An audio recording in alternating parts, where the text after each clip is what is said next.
Every myth you've been told is a cover story. The tales of gods and mortals, of thunder and wine, of heroic quests beneath painted skies. They're beautiful distractions.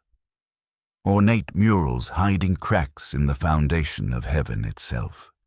And no story has been more carefully rewritten, more deliberately obscured than the truth behind Prometheus's eternal torture. You know the version they want you to believe. Prometheus, the noble Titan, friend to humanity, who pitied the shivering mortals huddled in caves and darkness. Out of compassion, he climbed to Olympus, stole the divine fire, and delivered it to mankind in a fennel stalk. Zeus, enraged by this defiance, chained him to a rock in the Caucasus Mountains, where an eagle would feast on his regenerating liver for eternity. A simple tale of rebellion and punishment. Prometheus the hero, Zeus the tyrant. But what if I told you that fire was never the real theft? In the age before Zeus claimed his throne, when the Titans still ruled the cosmos and time moved differently, there existed a knowledge so dangerous that even Kronos, devourer of his own children, dared not speak it aloud. The Titans, those primordial beings born from Gaia's flesh and Uranos' starlight, understood something about the nature of divinity that the Olympians spent eons trying to forget. They knew that gods could die, not in the theatrical way mortals imagine, not fading into mist or crumbling to dust when forgotten. No, the truth was far more terrifying. Gods could be replaced. Their power, their essence, their very claim to immortality was not absolute. It was transferable. And Prometheus, the forethinker, the one Titan who sided with Zeus during the great war against Kronos, knew exactly how this could be done. When Zeus and his siblings overthrew the Titans and divided the cosmos among themselves, they thought they had secured eternity. Zeus took the sky. Poseidon claimed the seas. Hades descended into the underworld. They built Olympus not just as a palace, but as a fortress, gilded columns hiding walls of paranoia.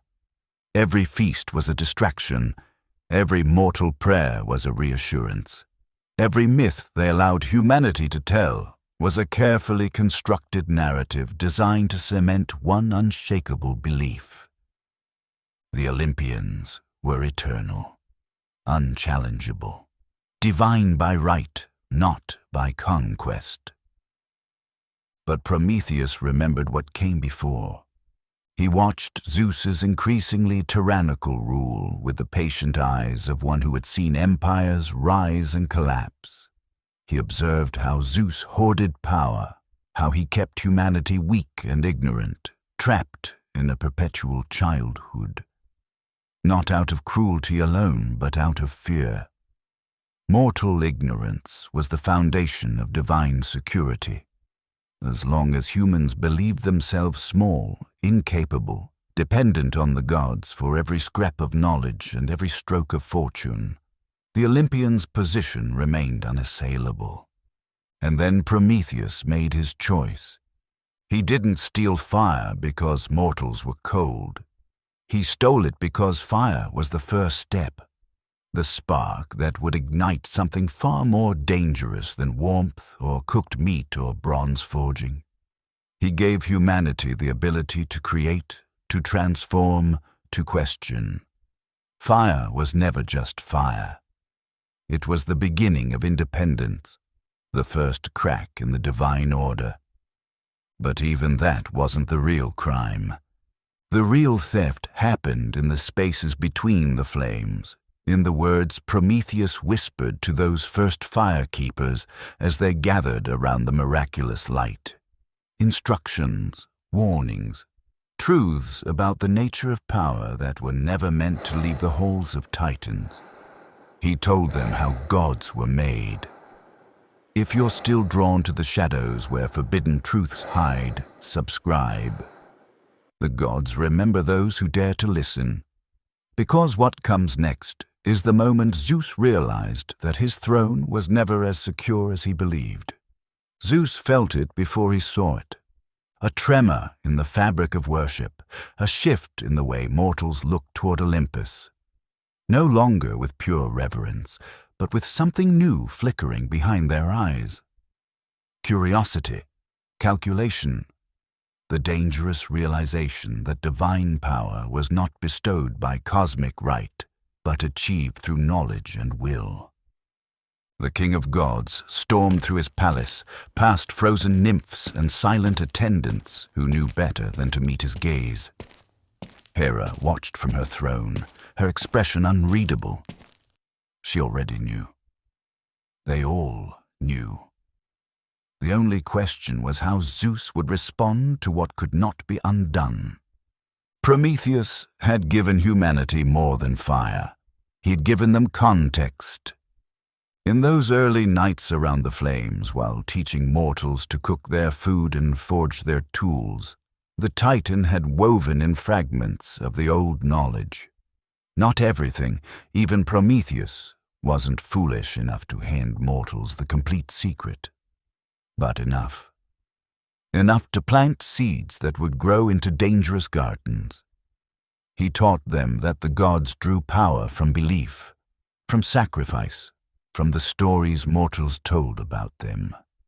He explained that divinity was a relationship, not an inherent quality. That gods needed mortals far more than mortals needed gods. This was the unforgivable revelation.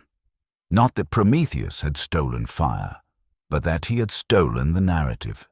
He had compromised the fundamental lie upon which Olympus was built, and worse, far worse, he had demonstrated that a god could choose mortals over his own kind.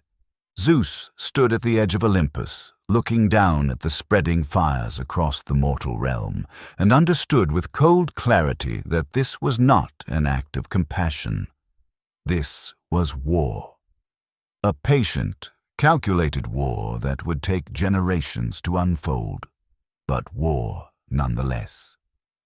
Because Prometheus had done something even more dangerous than educating humanity. He had given them hope, not the shallow hope of better harvests or victorious battles. The profound, revolutionary hope that their condition was not permanent, that the order of the cosmos was not fixed, that they, mere mortals with their brief lives and fragile bodies, might one day stand as equals to the beings they worshipped. In the councils of Olympus, the gods gathered in rare unity. Athena, usually the voice of wisdom and restraint, spoke with iron in her voice. Ares grinned with anticipation of violence. Apollo's golden face was grim. Even Dionysus, god of wine and revelry, sobered at the implications. Only Hephaestus remained silent, his scarred hands clenching and unclenching, remembering his own betrayals. They all understood what Zeus understood. Prometheus had to be punished in a way that would echo through eternity. A punishment so severe, so visible, that it would serve as warning to any god or titan who might consider following his path. But more than that, the punishment had to serve a second, secret purpose. It had to contain him. Because Prometheus hadn't finished. He had only planted the seeds. The complete knowledge, the actual mechanism by which mortal belief could be concentrated and transformed into divine essence, the ritual that could elevate a human to godhood or strip an Olympian of their power. That final secret still lived only in his mind. Zeus knew this. He knew that killing Prometheus would risk the knowledge escaping, spreading like spores in the moment of death.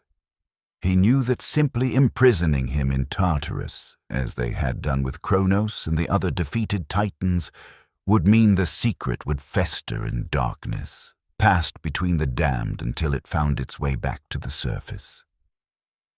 number. Prometheus's punishment had to be eternal, visible, and most importantly, it had to keep him alive but incapable of speaking clearly. The torture had to be so consuming, so overwhelming, that he could never fully articulate what he knew. The pain had to fragment his thoughts, scatter his consciousness, make communication impossible. Hephaestus received his orders with a heavy heart.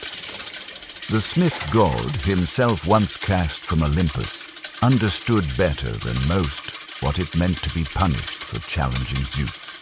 But he also understood obedience, the price of survival in a tyranny disguised as paradise. He forged the chains from adamantine, the divine metal that could not be broken by any force in heaven or earth. But these were not ordinary chains. Woven into each link was a binding spell, ancient magic from before the Titan War, designed to do more than restrain the body. The chains would restrain truth itself. When they came for Prometheus, he did not run. He stood in his sanctuary, a cave overlooking the mortal world where the fires he had given them flickered like stars across the darkness. He watched humanity's progress with something that might have been satisfaction or might have been sorrow, perhaps both, for the forethinker saw all possible futures, including his own. "Did you think I wouldn't know?" Zeus's voice rolled like thunder across stone. Prometheus turned, his ancient eyes meeting the king of gods without fear. "I knew you would discover it eventually. I counted on it."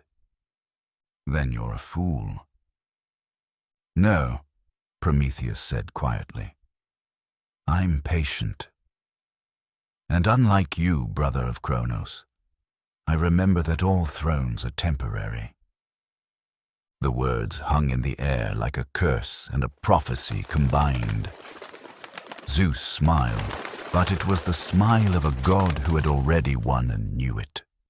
"You'll have eternity to regret those words, and every scream, every moment of agony will remind mortals what happens to those who defy Olympus."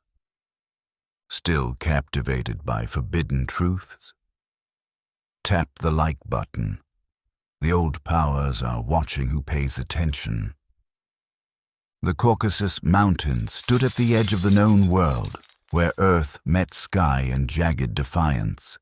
Here, where winds screamed through valleys that had never known human footsteps, where winter ruled eternal and the sun touched stone without warmth, Zeus chose the place of Prometheus's binding. Not for its isolation, though isolation served its purpose. Not for its harshness, though the cold would bite even a titan's flesh. No, Zeus chose this place because it existed at a threshold, a liminal space between the mortal realm below and the divine realm above, where Prometheus would hang suspended between worlds, belonging fully to neither. A reminder made manifest. Hephaestus worked in silence, his immortal hands performing the task he despised. Each link of adamantine chain he drove into living rock echoed like a condemnation. Prometheus stood still, arms outstretched, cooperative in his own imprisonment. This unnerved the smith god more than resistance would have. It suggested that even now, even in this moment of absolute defeat, the Titan saw something the Olympians did not. "Why don't you fight?" Hephaestus muttered, hammering another spike through divine flesh into stone. Would it change anything? No. Then why waste the energy? Prometheus's voice was calm, almost gentle. "You're only doing what you must to survive, Hephaestus. I don't fault the hammer for the hand that wields it." The smith god's jaw tightened. He had been cast from Olympus once, thrown down by Zeus for daring to side with Hera. He knew the price of defiance. He knew the mercy of being allowed to return, and he knew, with bitter certainty, that Prometheus understood all of this and pitied him for it. When the chains were complete, Zeus himself approached. In his hand, he carried something that made even Ares step back. A golden cage, ornate and small, containing a creature that should not exist. An eagle born not from a mother's egg, but from Zeus's own rage-given form. Its eyes burned with intelligence that was not animal, and its beak gleamed with a hunger that was not natural. This was not a bird, it was a living curse. "You wanted to give mortals knowledge," Zeus said, his voice carrying across the peaks. "So let me give you knowledge, forethinker. Let me teach you the anatomy of eternity." He released the eagle, and it landed on a crag above Prometheus, watching with those burning eyes, waiting for its instructions. "Every day," Zeus continued, circling the bound Titan like a predator savoring its kill, "this creature will descend upon you. It will tear open your abdomen. It will feast upon your liver, that organ where the Greeks believe courage and wisdom reside, and every night your Titan flesh will regenerate, healing completely so that the next dawn can bring fresh agony." The assembled gods watched in silence, some with satisfaction, some with disgust, none with mercy. But Prometheus smiled. It was a small thing, barely a curve of his lips, but Zeus saw it, and something cold moved through his divine heart. "You think this is justice?" Prometheus asked quietly. "You think this is punishment?" "I think this is eternity," Zeus replied. "And I think you'll spend every moment of it regretting your choice." "No," Prometheus said, and now his voice carried across the mountains, strong and clear despite the chains biting into his flesh. "I regret nothing, because you've made a mistake, King of Olympus, a mistake that will echo through every century until your throne crumbles." Zeus's expression darkened. "What mistake?" "You've made me a martyr." The words hung in the frozen air, and in that moment, Zeus understood the trap he had walked into. By making Prometheus's punishment visible, eternal, and grotesquely excessive, he had created exactly what he feared most: a symbol. Every mortal who heard the tale would see not a criminal receiving justice, but a champion suffering for their sake. Every fire they lit would remember who gave it to them. Every story they told would reinforce not Zeus's power, but Prometheus's sacrifice. But it was too late. The chains were set. The eagle was loosed, and to reverse the punishment now would be to admit the mistake. Zeus turned without another word, ascending to Olympus with his retinue, leaving Hephaestus to finish the final bindings. When they were alone, the smith god leaned close to Prometheus's ear. "Was it worth it?" he whispered. "Was giving them fire worth this?" Prometheus's eyes, ancient and knowing, fixed on the horizon where the sun was beginning to rise. In the distance, far below, the first mortal fires of morning were being lit. Smoke rose like prayers. "Ask me again in 1,000 years," Prometheus replied, "when those fires have spread to every corner of the earth, when mortals build cities that rival Olympus, when they write their own stories and question their own gods. Then ask me if it was worth it." The first strike came with the dawn. The eagle's beak tore through divine flesh like parchment, and Prometheus's scream split the mountain air. But even in that scream, even in that moment of pure agony, there was defiance. Because Zeus had been right about one thing and wrong about another. He was right that the pain would be overwhelming, all-consuming, impossible to endure with dignity or grace. The torture was designed to break not just the body, but the spirit, to reduce the proud Titan to a howling, mindless thing that could barely remember its own name, let alone articulate forbidden knowledge. But Zeus was wrong about what that meant, because every day, as the eagle fed, it consumed not just liver, but memory. Each strike tore away fragments of thought, scattered pieces of the dangerous knowledge Zeus feared. And every night, as Prometheus's body regenerated, those memories returned, whole, complete, perfect. The torture wasn't just punishment. It was a cycle of forgetting and remembering. Each day, the secret was devoured. Each night, it was reborn. An eternal loop that kept the knowledge contained within Prometheus's flesh, unable to escape, but unable to be destroyed. Zeus had created not a prison, but a living vault. And Prometheus, the forethinker who saw all possible futures, had known this would happen, had perhaps even desired it. Because as long as the knowledge lived within him, cycling through death and resurrection every single day, it could never be lost. It could never be corrupted or misremembered. It would wait, patient and perfect, for the day when the chains finally broke. Do you feel the weight of hidden truths? Comment below what you think Prometheus truly stole, because the answer might surprise even you. Centuries passed like the beating of wings. In that first age of torment, Prometheus screamed. The mountains learned the sound of a god's agony, and avalanches fell in sympathy with his suffering. Eagles across the mortal world grew silent, ashamed of their cousin's monstrous work. The wind itself seemed to recoil from the Caucasus, leaving only thin, gasping air that carried his cries across the threshold between heaven and earth. But Olympus pretended not to hear. Zeus had calculated perfectly. The torture was public enough to serve as warning, but remote enough to be ignored. Mortals who heard the tale shuddered and made their sacrifices with trembling hands.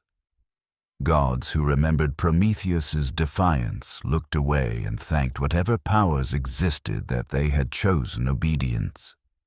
The message was clear, was absolute, was inescapable. This is what happens when you challenge Zeus. Yet something unexpected began to occur in those long centuries of suffering.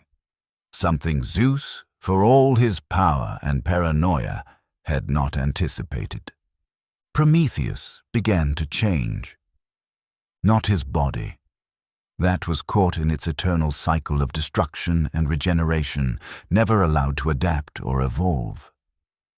No, the change happened deeper, in the spaces between pain and healing, in the microseconds of clarity that existed just after his liver regrew, and just before the eagle returned.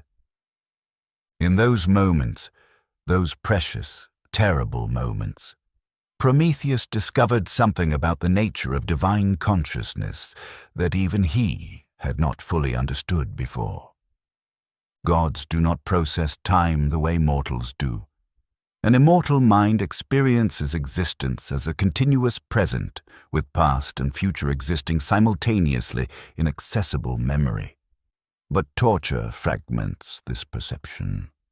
Pain forces consciousness into the immediate, the now, the inescapable present moment of suffering. And in that fragmentation, Prometheus found a kind of prison break.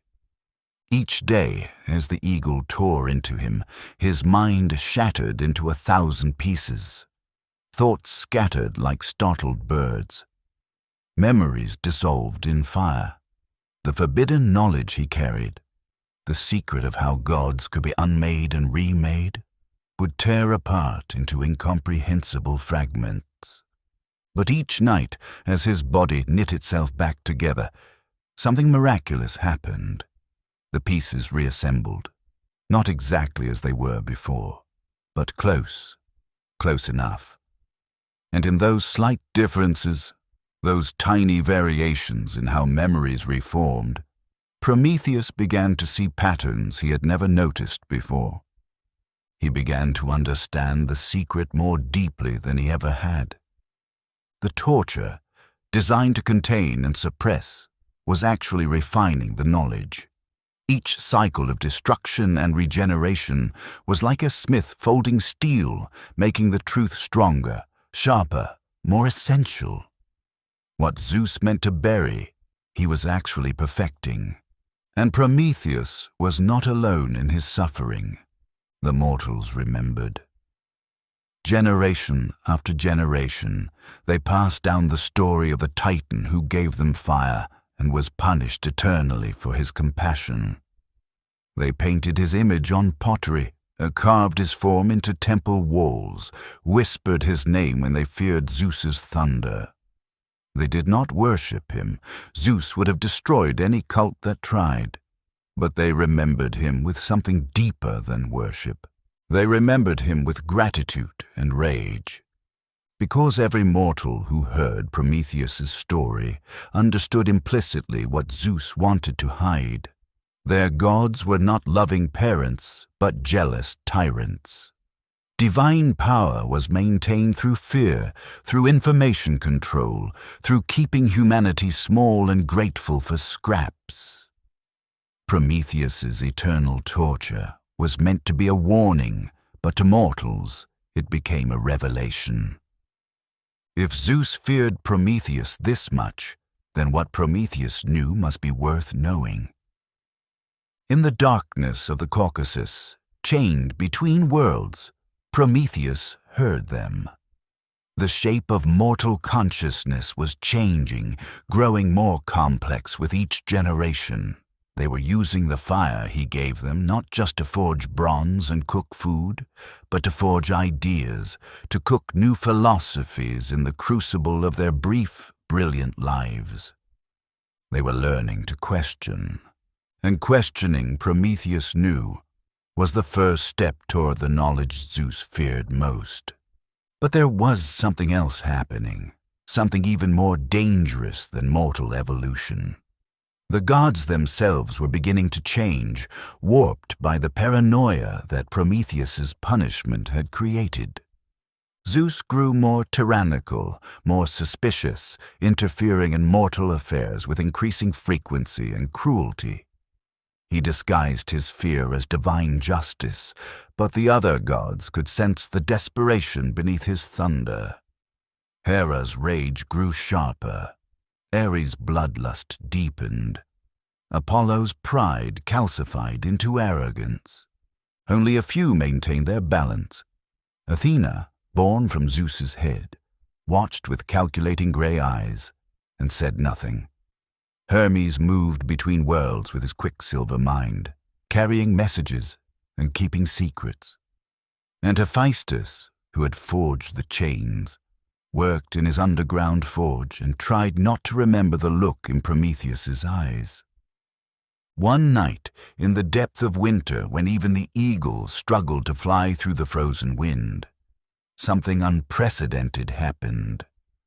Prometheus's liver regenerated, as it always did.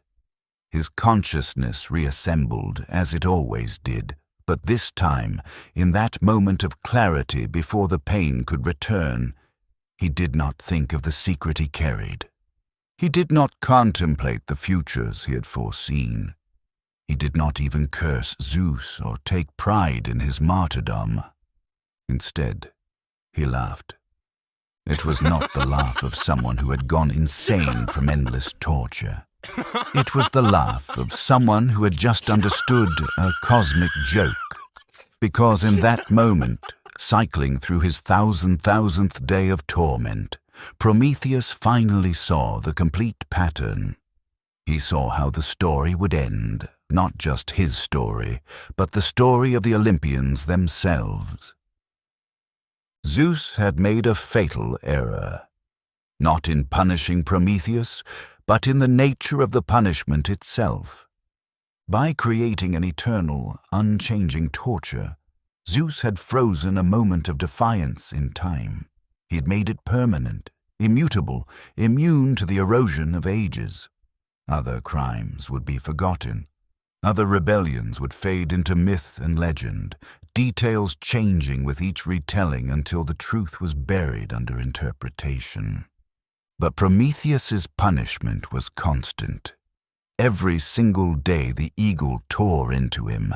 Every single night he healed. The story could not be softened or reimagined, because the story was still happening, would always be happening, could never stop happening without Zeus admitting his mistake. And mortals would never forget a story that never ended. "I don't need to escape," Prometheus whispered to the frozen air, his voice hoarse from screaming but steady with certainty. "The chains are your prison, not mine. You've locked yourself into this narrative, Zeus. And when the story finally changes, when the chains finally break, it won't be because I escaped. It will be because humanity no longer needs gods who rule through fear." The eagle returned with the dawn, as it always did. The beak tore into divine flesh, as it always did. Prometheus screamed, as he always did. But now the scream carried something new. Not just pain, but promise. Not just suffering, but certainty. The chains would break. Not today. Not tomorrow. But inevitably, when mortals grew strong enough to free themselves from divine tyranny, they would free him too. And then the real story would begin. 3,000 years, that's how long Prometheus hung in the Caucasus before the chains finally broke. 3,000 cycles of agony and regeneration. 3,000 years of the eagle's merciless work. 3,000 years for the secret to be folded, refined and perfected in the crucible of immortal suffering. And in those 3 millennia, the world changed. Mortals built cities that challenged the sky. They developed writing and mathematics, philosophy and democracy.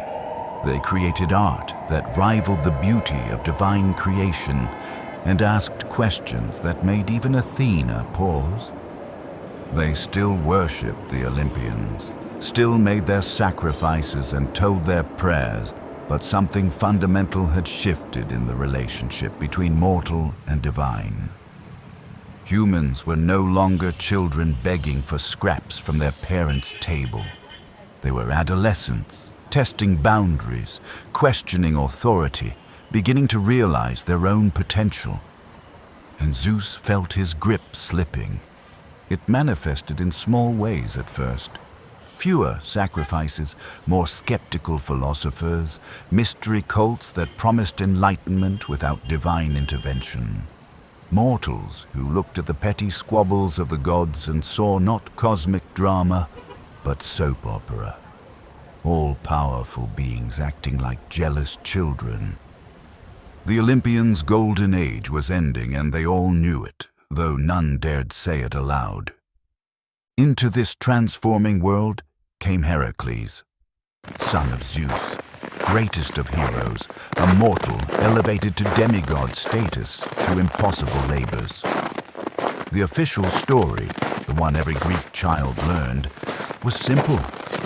During his famous 12 labors, Heracles passed through the Caucasus and, moved by compassion for the suffering Titan, shot the eagle and broke Prometheus's chains with Zeus's reluctant permission. A tale of mercy, of heroism, of a father god showing clemency through his son. But the truth was darker, stranger, and far more dangerous. Heracles approached the Caucasus not out of compassion, but out of desperation. He had completed 11 of his 12 labors, each one more impossible than the last, each designed by Hera to destroy him. He was exhausted, scarred by battles with hydras and lions, haunted by the family he had murdered in madness. And he knew, with the certainty of someone who carried divine blood alongside mortal weakness, that his final labor would break him unless he found help. He needed knowledge, not the kind found in temples or from oracles, but the old knowledge, the dangerous knowledge, the kind that could level the playing field between mortals and gods. He needed Prometheus. The Titan heard him coming long before he arrived. 3,000 years of suffering had honed Prometheus's senses to supernatural sharpness. He heard the rhythm of a half-mortal heart, the weight of a man carrying more than muscle and bone, the sound of someone seeking salvation. Heracles. Prometheus's voice was like stone grinding against stone, worn smooth by centuries of screaming. Son of Zeus, brother, in a strange way, though you walk on 2 legs and I hang from stone. The hero emerged from the mountain pass, and what he saw made him stop. He had heard the stories all his life, but stories could not capture the reality of Prometheus's torture. The chains that glowed with binding magic, the eagle perched above, eyes burning with cruel intelligence, the frozen blood staining ancient rock, the Titan's face weathered by millennia of agony into something both terrible and transcendent. I came to free you, Heracles said, but his voice wavered. No, Prometheus replied gently. You came to free yourself. You want something I know, something you think will help you survive what comes next. Heracles' bow lowered slightly. They say you know how mortals can become gods, how to take power from the Olympians. They say many things. Some are true, some are useful, some are both.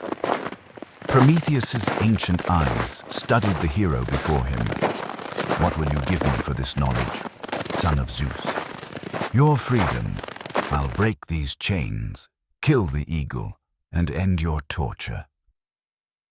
My freedom is already assured, Prometheus said, and there was something like amusement in his voice.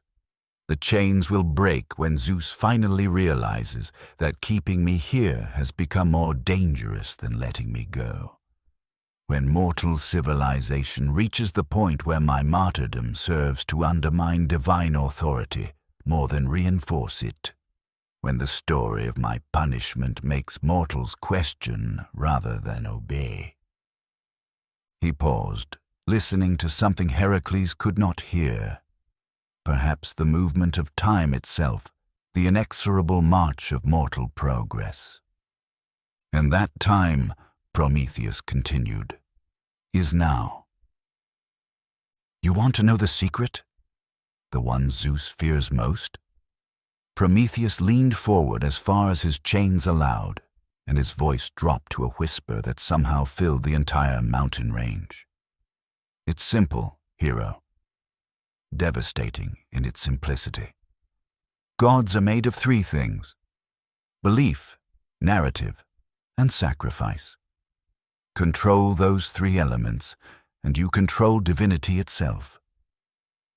Heracles stepped closer, drawn by words that felt like revelation and damnation combined.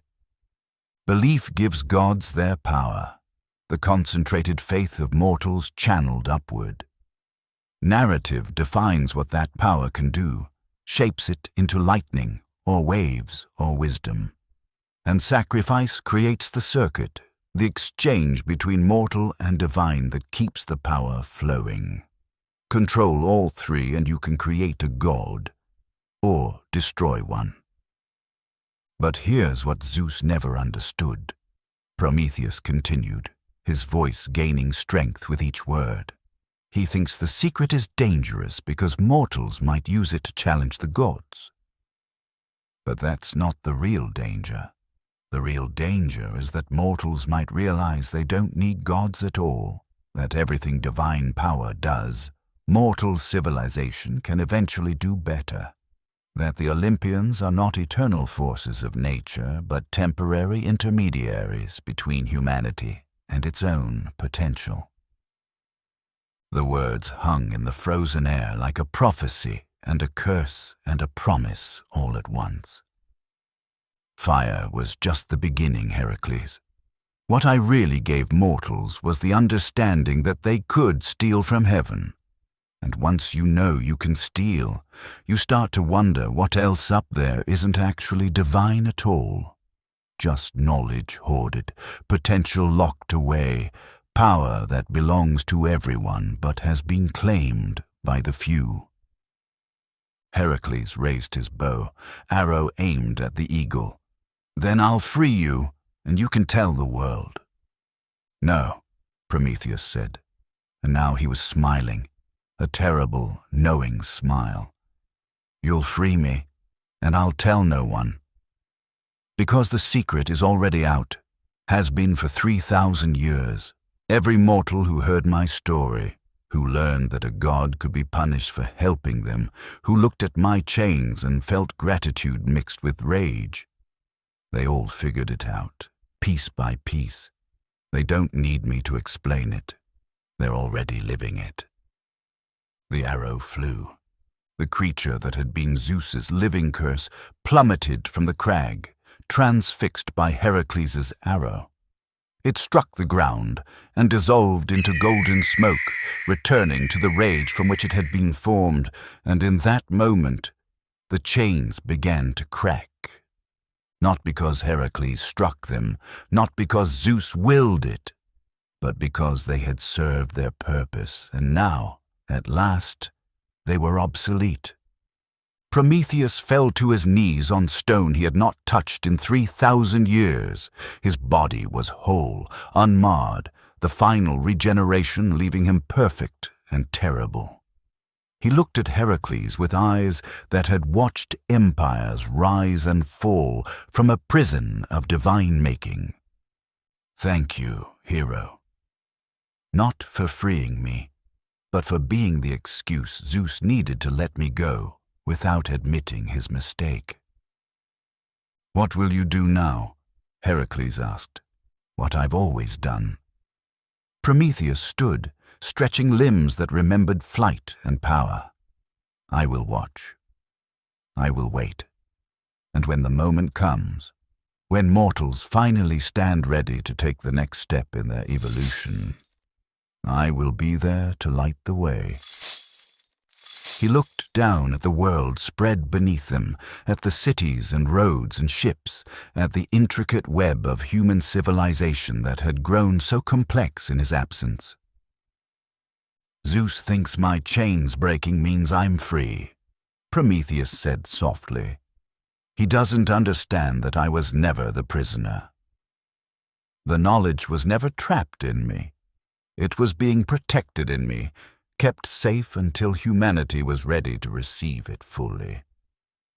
He turned to Heracles.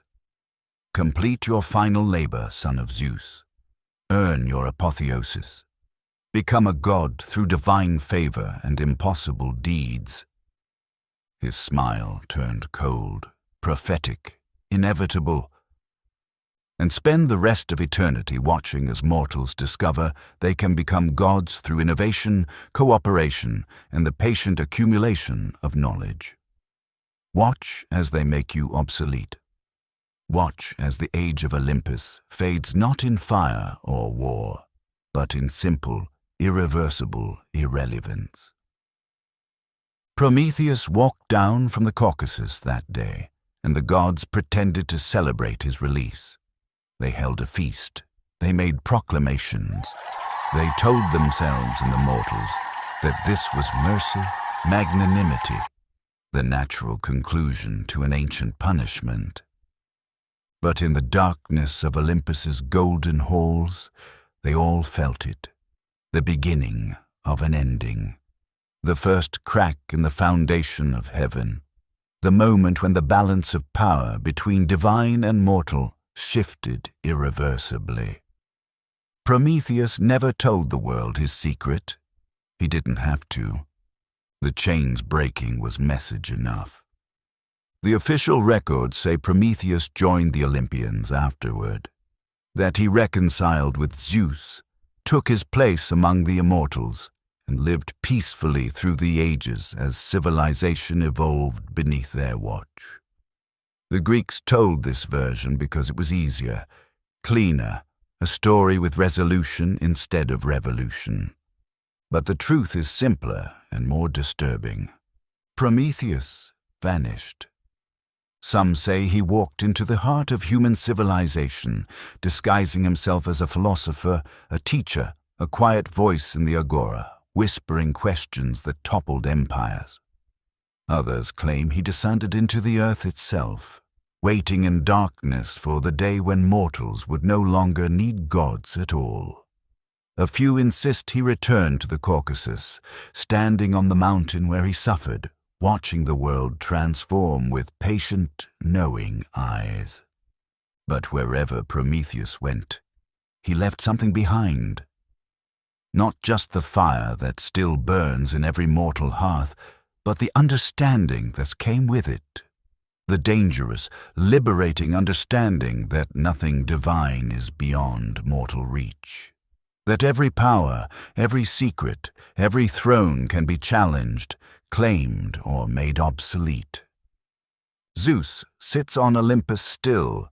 In the stories we tell, he throws his thunderbolts and seduces mortal women and plays at being eternal.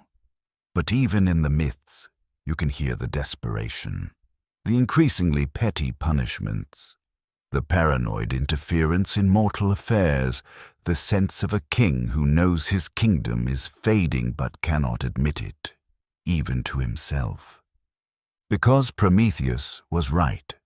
The secret he carried through 3,000 years of torture wasn't dangerous because mortals might use it to overthrow the gods. It was dangerous because it revealed that gods were always just a stage in human development, a necessary childhood phase. Divine power was never about cosmic forces beyond understanding. It was about concentrated belief, controlled narrative, and ritualized sacrifice. And once you understand the mechanism, once you see the pattern, you can't unsee it. Every time mortals learned to control fire, they needed Zeus's lightning a little less. Every time they understood the weather, they prayed to Poseidon less fervently. Every time they healed a disease or explained a mystery, the gods receded further into metaphor and memory, not dying but fading, not destroyed but outgrown. This was the forbidden truth behind Prometheus's eternal torture. Not that he stole fire, not that he defied Zeus, but that he showed mortals the one thing gods can never survive, their own unnecessary nature. Today, we tell these myths as entertainment, as literature, as cultural artifacts from a superstitious past. We analyze them in universities and adapt them for movies and discuss their psychological significance. The gods of Olympus have become characters in our stories rather than forces we worship. And somewhere, in whatever space exists between mythology and reality, between the stories we tell and the truths we discover, Prometheus must be smiling. Because the chains broke not when Heracles shot the arrow, but when mortals stopped believing that gods were necessary. The eagle died not from a hero's bow, but from the slow, patient accumulation of human knowledge that made divine intervention obsolete. The torture ended not because Zeus showed mercy, but because keeping Prometheus imprisoned had become an advertisement for the very liberation Zeus feared. Every fire you light carries his gift. Every question you ask honors his sacrifice. Every time you challenge authority, seek knowledge, refuse to accept that some truths are too dangerous to know. You complete the work Prometheus began on that ancient day when he looked at cowering, ignorant humanity and decided they deserved better. The gods thought they could stop him with chains and eagles and eternal suffering. They were wrong. Because the real theft wasn't fire, it was hope. It was the unshakable belief that mortals were capable of more than their creators intended.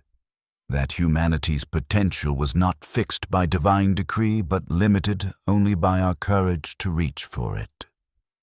Zeus wanted Prometheus's torture to be a warning.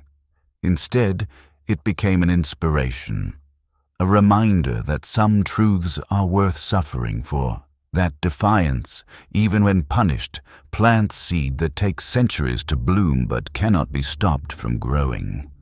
The chains are broken. The eagle is dead. The liver regenerates no more. But the secret, the beautiful, dangerous secret that Prometheus protected through 3,000 years of agony, that secret is alive in every mortal who looks at the impossible and decides to try anyway. In every rebel who challenges tyranny, in every thinker who questions divine law, in every human who believes that we are not meant to remain children forever, dependent on gods who hoard knowledge like dragons hoard gold. Prometheus gave us fire, but more than that, he gave us permission to steal. And in the end, that was the most forbidden truth of all, that gods are not eternal, but humanity's potential might be. That Olympus was never heaven, just a temporary address. That the real immortality belongs not to those who claim to rule forever, but to those who dare to teach mortals how to rule themselves. The torture is over. The story is not. It lives in every fire that burns against the darkness, in every question that refuses to be silenced, in every mortal who looks at chains, literal or metaphorical, and decides that they were meant to be broken. The chains broke, but the defiance never faded. Prometheus walked free, and with him the knowledge that some truths cannot be imprisoned. If forbidden stories still call to your soul, subscribe. Because the gods remember those who dare to listen. More myths await in the shadows between heaven and earth. More myths await those brave enough to hear them,